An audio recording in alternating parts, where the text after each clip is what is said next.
Dostlar salam, sizləri Almaniyanın Nürnberg şəhərindən salamlayıram. Bu arxamda gördüyünüz Messe sərgi salonunda birazdan dünyanın ən böyük tətbiqi elektronika və embedded systems, yəni gömülü sistemlərə həsr olunmuş Embedded World 2023 sərgisi start götürəcək. Sərgidə 1000-dən çox beynəlxalq şirkətlər iştirak edir və sərgi ilə bərabər workshoplar, tədbirlər və panel müzakirələr də təşkil olunur. İndi gedək bacardığım qədər maraqlı məqamlar və layihələri sizlərə təqdim etməyə çalışacağım. Getdik.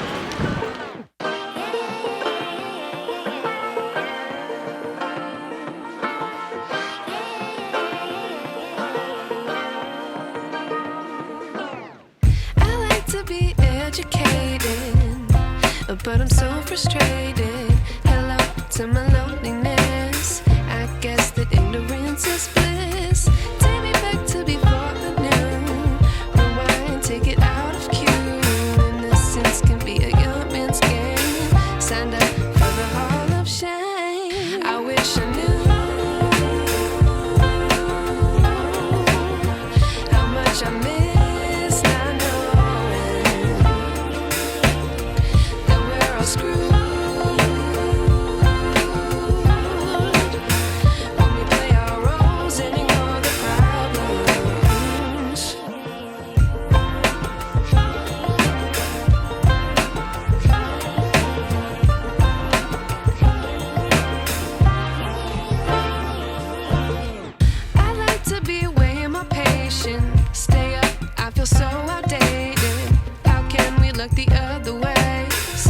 Out, but the sky is gray.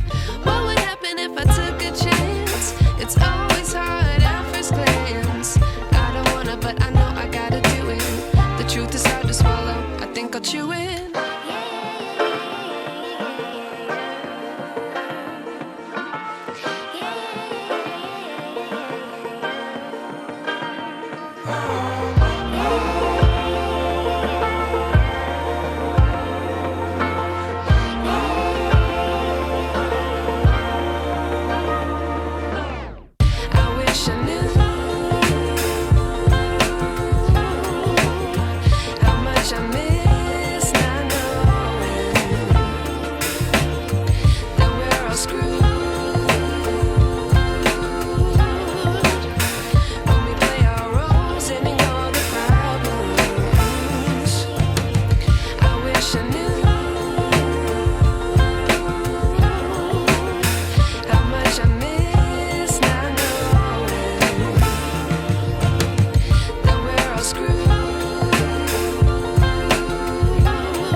İlk tapdığım maraqlı məhsul bu Raspberry Pi-nin yenicə təqdim etdiyi mexaniki şatterlı, yəni obyektiv sürgülü kameralardır. Bu kameralar sənaye üçün nəzərdə tutulub və əsas üstünlüyü görüntüdə yayınmaların, deformasiyaların olmamasıdır.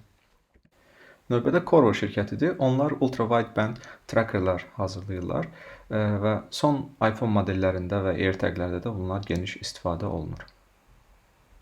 We work with the DB3K and DB1K from Corvo, so with the Corvo chips, and we have made an infrastructure out of that, and the infrastructure is working like GPS, so we can use as many devices to locate as we want, and only the device know its position, so not the infrastructure knows the position.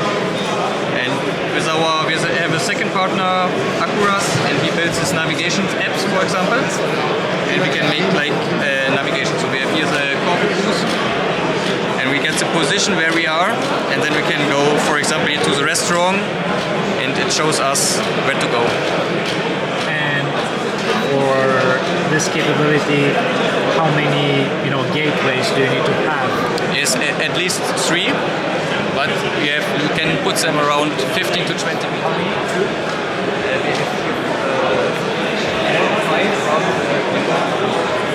And then some more until the restaurant. And how much coverage do you get from one? It depends a little bit on the hall. We have in the fair in Chemnitz, where we are from, we have 24 meters. And here we have like 10 to 15 meters. Yeah, it depends on the Şirkətin trackerlardan əlavə həmçinin bir çox smart home layihələri də var, amma mənim ən çox xoşuma gələn bu süni intellektlə gücləndirilmiş toxunma force touch müəyyən edən sensorlar oldu.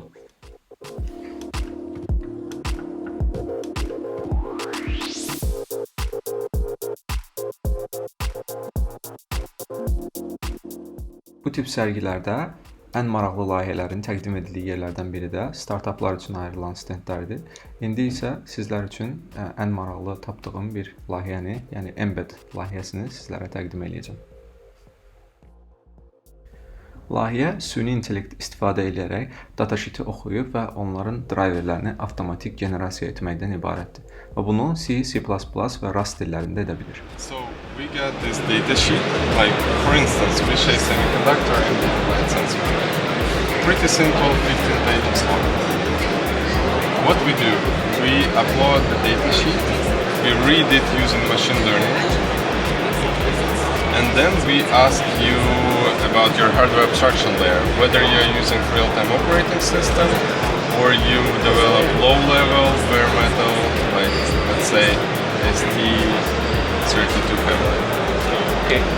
And then we just generate the drivers based on those two inputs, the data sheet and It references specific HAL implementations from that microcontroller. And a part of that, we have this intermediate representation, which is adjustable extraction from the data sheet.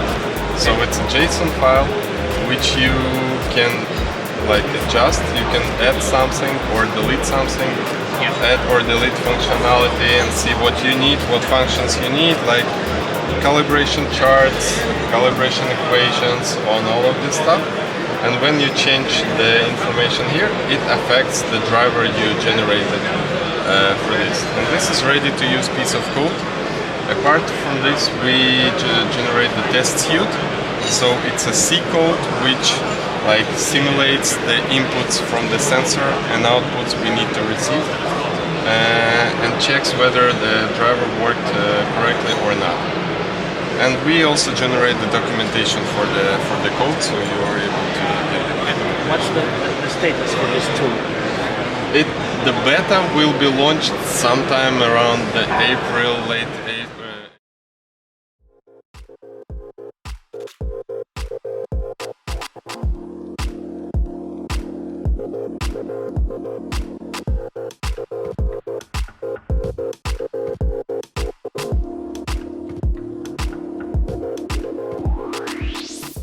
Təəssüf ki, heç bir yerli şirkətimizin olmadığı bu sərgidə az sayda da olsa türk şirkətlərinin iştirakını görmək olduqca sevindirici oldu. Onlardan biri də Altın Qaya Enclosures, yəni qutular, plastik qutular və s. istehsalçı olan şirkət idi.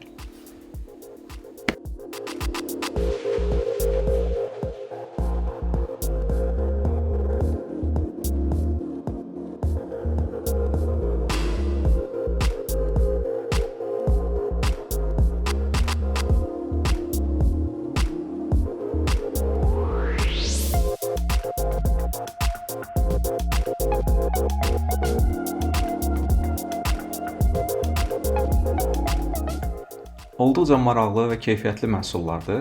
Mənim ən çox marağıma səbəb olan da Arduino və Raspberry Pi üçün olan qutular oldu. Buradan maraqlı söhbətimiz üçün şirkətin rəhbəri Ahmet bəyə də öz təşəkkürümü bildirirəm.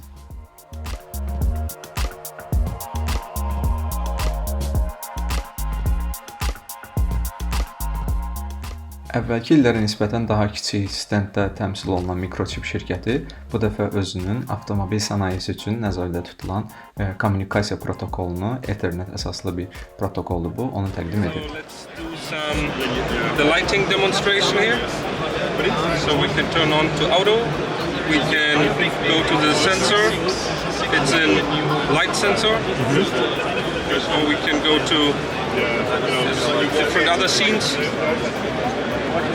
Parking, right. So all running single per Ethernet. How durable is this against noise? inside a car, for example? So it has similar, let's say, how to say. It's a differential line, right? It's differential line of wires, similar to Ken. So it has similar, let's say, EMI capabilities.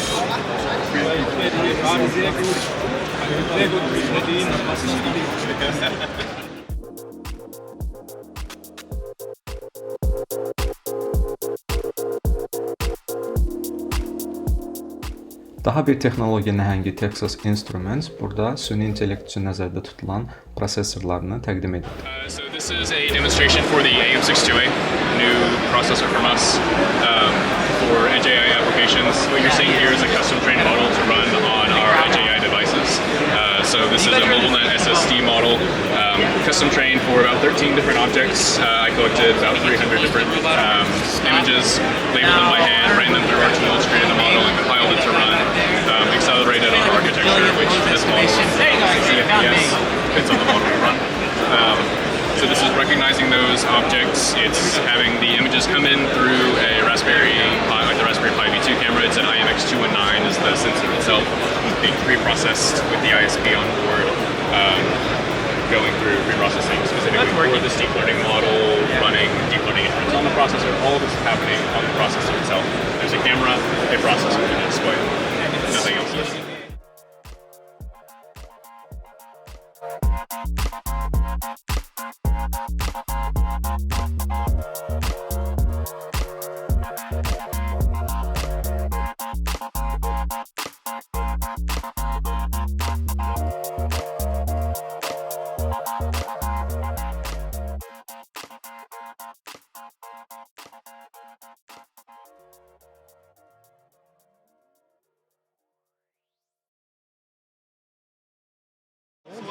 And this is a full battery management system, and it will trigger pyrophores in the event of a crash.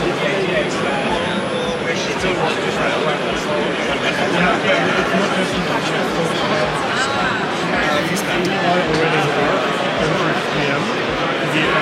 Like you have 190 computers and you need to communicate between the battery monitors. You need to do it in an isolated fashion. Now the idea is we could substitute this communication link wirelessly. Most simple benefit would be simple.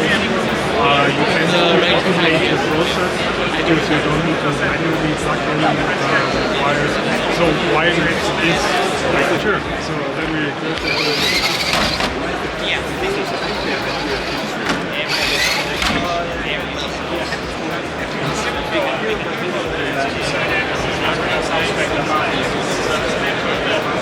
So yeah, you have a safety MCU running here. These are battery monitors, which are operated by this hill. So this simulates real batteries, and we can run here like as if you have a real car. We can run a WLTP cycle.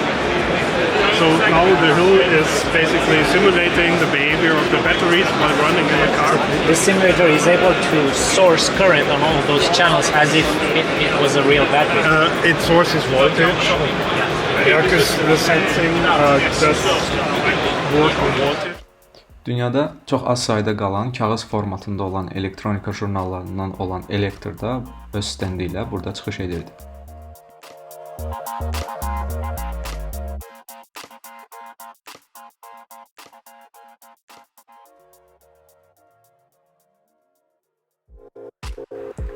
Sərginin əsas fokuslarından biri sənayedə sensorlar və cihazlar arası kommunikasiya metodları idi. Bunlardan ən məşhurlarından biri elə LoRa texnologiyasıdır.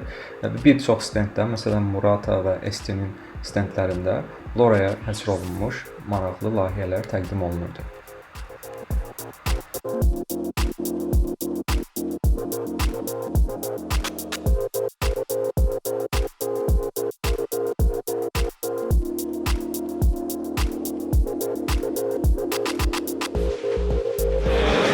And it detects the path and the image processing.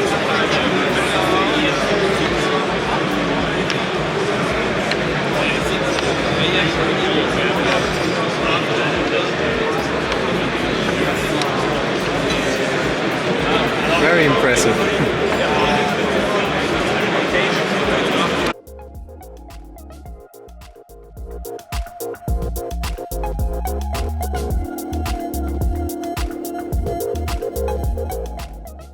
Əşyaların interneti və smart home layihələrində yeni və geniş istifadə olunan protokollardan biri də Matter protokoludur. ST də bu sahə üzrə xüsusən Bluetooth əsaslı həllərini və çiplərini burada təqdim edirdi.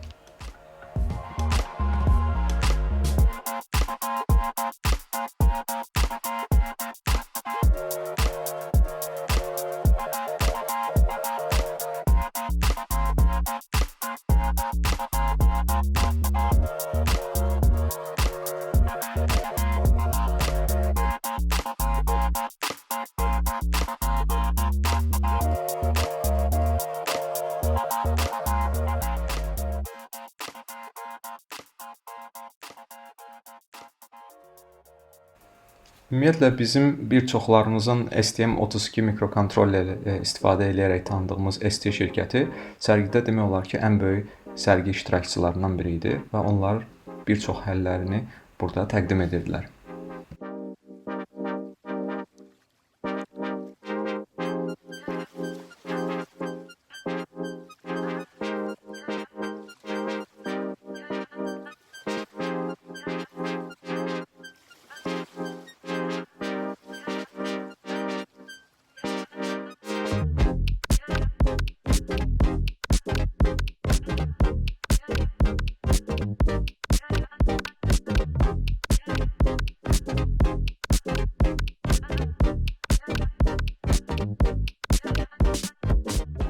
Texnologiya nəhəngləri həmçinin özlərinin elektromobillər üçün nəzərdə tutulmuş batereya menecment sistemləri, invertorlar, şarj sistemləri və s. də təqdim edirdilər.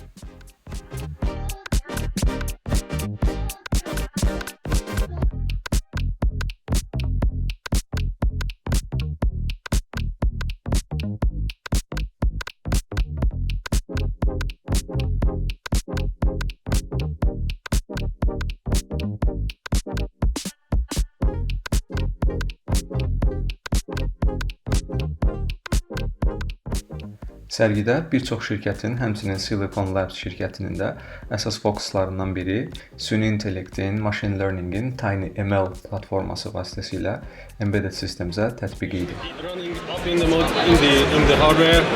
It's doing the inference, it's determining the location of people, and it's counting people, pulsing left and right. And then it sends the data for visualization.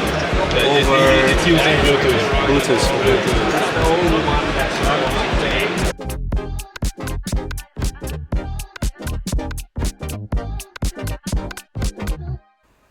Embedded World sərgisi 2003-cü ildən bəri mütəmadi olaraq Almaniyanın Nürnberg şəhərində keçirilir. Növbəti ildən sərginin Şimali Amerika və Şərqi Asiya versiyaları da keçirilməsi nəzərdə tutulur. Sərgidə iştirak pulsuzdur və sərgidə iştirak üçün viza alması prosesi də nisbətən rahatdır. Yəni rahatlıqla viza alıb gəlib bir neçə gün sərgidə iştirak edib, həmçinin də Nürnberg və ətraf şəhərləri görə bilərsiniz.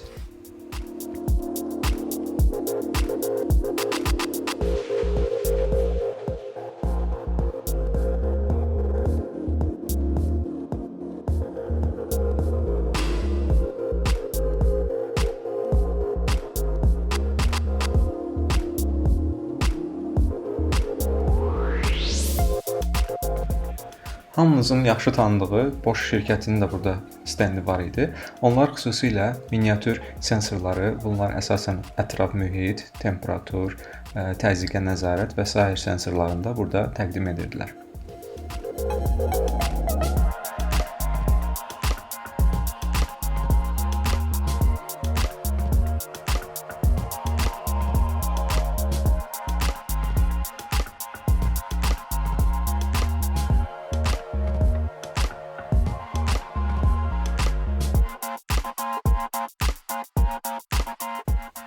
Məşhur Bluetooth çiplərinin istehsalçısı Nordic də burada öz Bluetooth əsaslı lokalizasiya sistemini təqdim edirdi. Nordic'in daha bir məşhur istehsal elədiyi məhsul NRF 9160 əsaslı çiplərdir. Onlar da bir çox tracking layihələrində olduqca geniş istifadə olunmaqdadır. Onlardan biri Chris Campbell'ın təqdim etdiyi trackerdir. So this is underneath this NRF 9160. On the top, this is kind of like an abstracted Pico board with e-paper. There's touch buttons hidden on the PCB.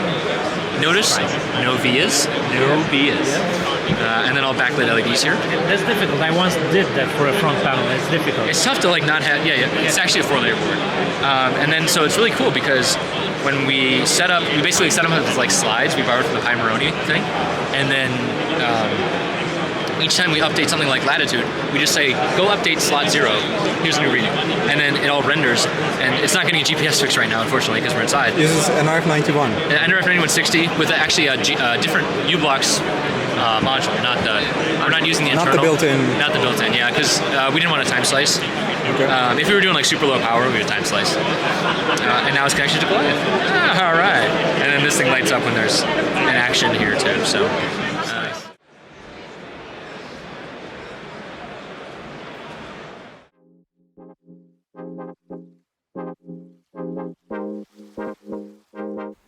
Sərgi daha çox embedded sistemsə, gömülü sistemlərə həsr olunsa da, bir neçə sənaye kompüter sistemləri, konnektor istehsalçıları və s. də burada iştirak edirdilər. Qısaca Koitek şirkəti barədə də məlumat vermək istərdim. Onların istehsal elədiyi bu USB əsaslı qida blokları vasitəsilə fərqli mikrokontroller sistemlərinin enerji hesablamaları, cəryan sərfiyyatı, bateriya simulyasiyası və s. analizlər aparmaq üçün çox əlverişli və laboratoriya üçün olduqca faydalı bir cihazdır. Bizim rəsmi tərəfdaş olan Redpitaya şirkəti də burada öz STEMLab 12514 sistemini, hansı ki çox funksiyalı laboratoriya ölçü cihaz sistemidir və tədris mərkəzləri üçün nəzərdə tutulub, onu burada təqdim edirdi.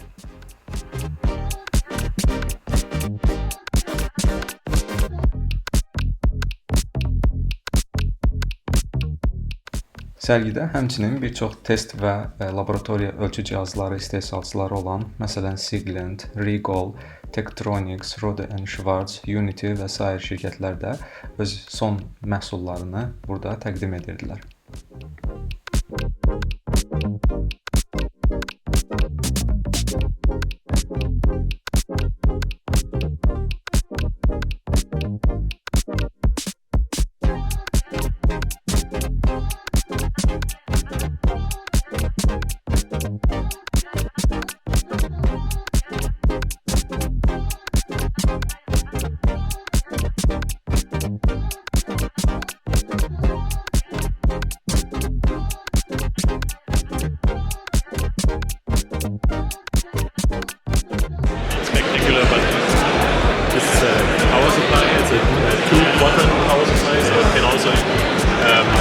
Sync and source. Sync and source.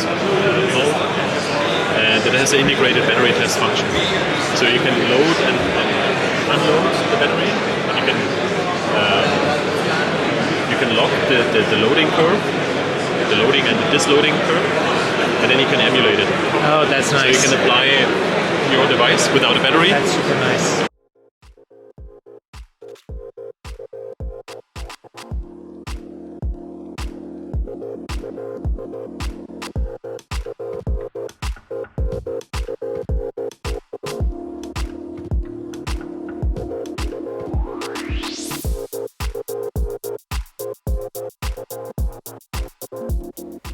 Peşəkar və həvəskar bir çox elektronçuların da məhsullarını istifadə etdiyi Unity şirkəti burada öz test və ölçü cihazlarını təqdim edirdilər.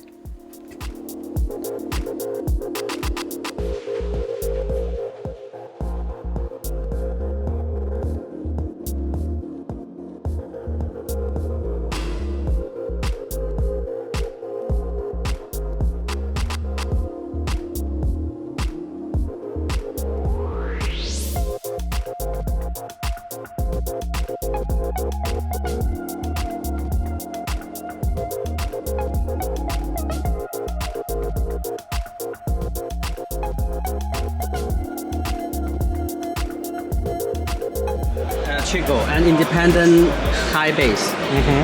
For this price, kind of competitor. Okay. Does it do protocol decoding? Yeah, I'll show you.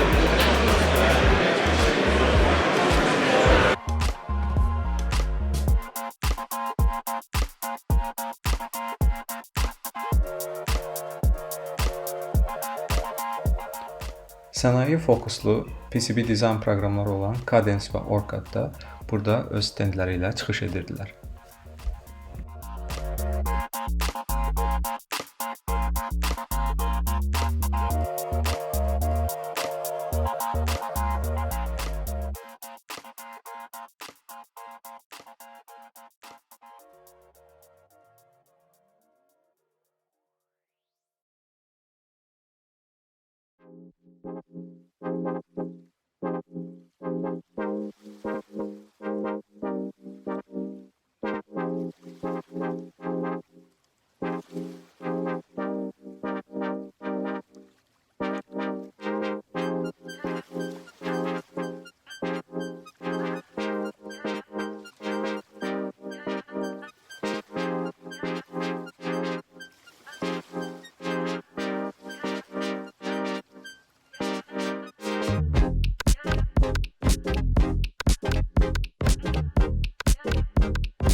Tətbiqi elektronika və gömülü sistemlərdə istifadəçi arayüzü və qrafik displeylər də olduqca önəm daşıyır. Bunlardan ən məşhur olan Embedded Wizard-da xüsusilə STM32 mikrokontroller platforması üçün çox məşhur bir və olduqca qrafik imkanları yüksək olan arayüzləri, kitabxanalar və development imkanları nümayiş etdirirdi.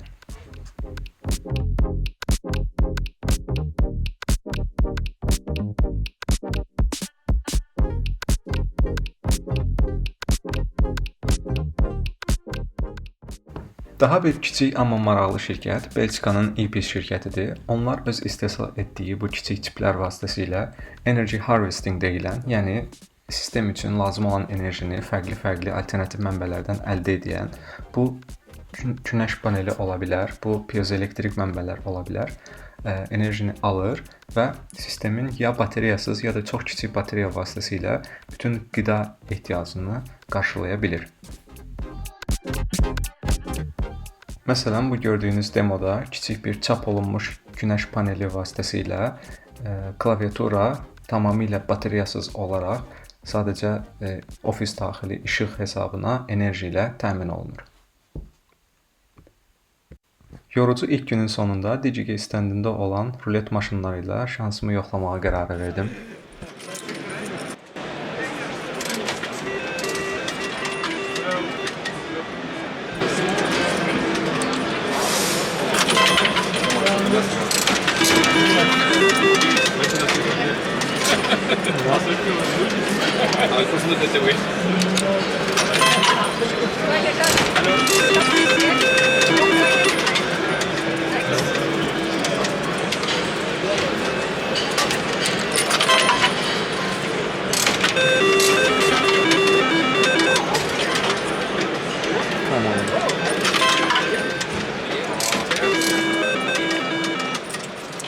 So close.